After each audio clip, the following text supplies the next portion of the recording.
They click it, and that's it. That's all the user has to do. The attack's now done on their end. Over here, we receive the connection, we relayed it back to our exchange server, and we see them pop right there. From the mask number. Wait a minute.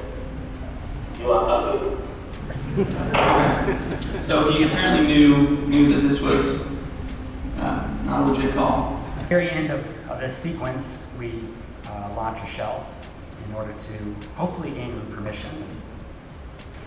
So if we exit out of here and run this program, we'll compile it first.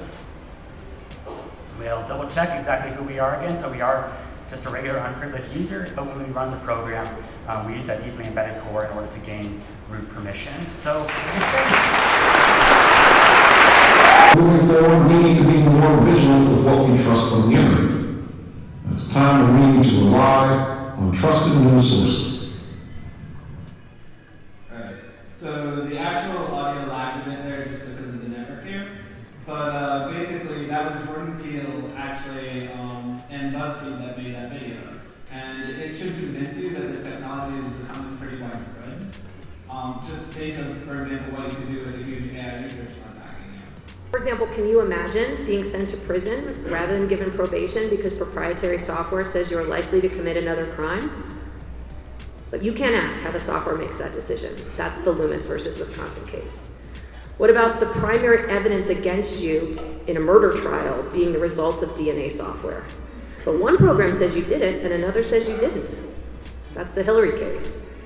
What about being accused of murder solely because of DNA transferred by paramedics to the scene? But they don't figure that out for months. That's the Anderson case. Those are real examples. But guess what everyone does? They put it on the production network. Guess what can happen? HP ILO vulnerability from last year, about a year ago. Some very clever researchers fuzzed, reverse engineered the ILO configuration and what you can do with it. And they discovered that, you want to see the POC? Yeah? Okay, here it is. You run curl, you send 29 A's, and you completely bypass authentication. So this vulnerability is brought to you by the letter A.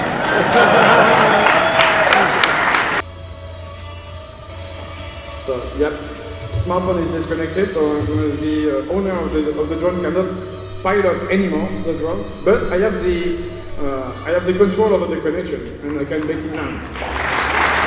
This is a typical J-Link EDU. It's kind of like the cheapest consumer end J-Link you can get. If we focus here and open GIMP, you can see that it is also an ARM device. So the tool that's used to debug and program ARM embedded devices is also an ARM embedded device, which is, yeah, that's pretty nice. An attacker can create a malicious command file and dummy firmware and send an urgent email with this as an attachment to a developer at a targeted company. So developers are typically pressed for time, so they'll probably run this with J-Link Commander and it will pop a shell and return back to the attacker. And obviously for MS 17010. Inject me, a totally fictitious file that doesn't exist on the server he thinks he's talking to, is now there.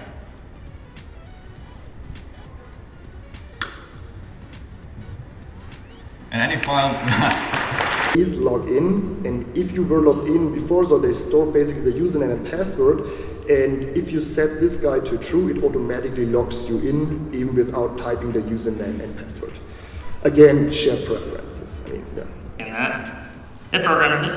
And next, let's launch command. And now we just have command prompt open. We have extra barcodes, so we can just type in that user. So we can actually type in text, line by line. So you can actually have a list of one-liners that you really love and just use them over and over again.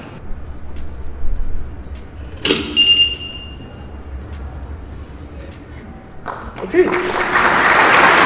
Vulnerability in the victim's response parser, and we just need to send our exploit back to bots, and it will cause a crash. Later in the demo, I explained my feelings when my Pfizer report a new unique crash. I usually very happy, like really happy.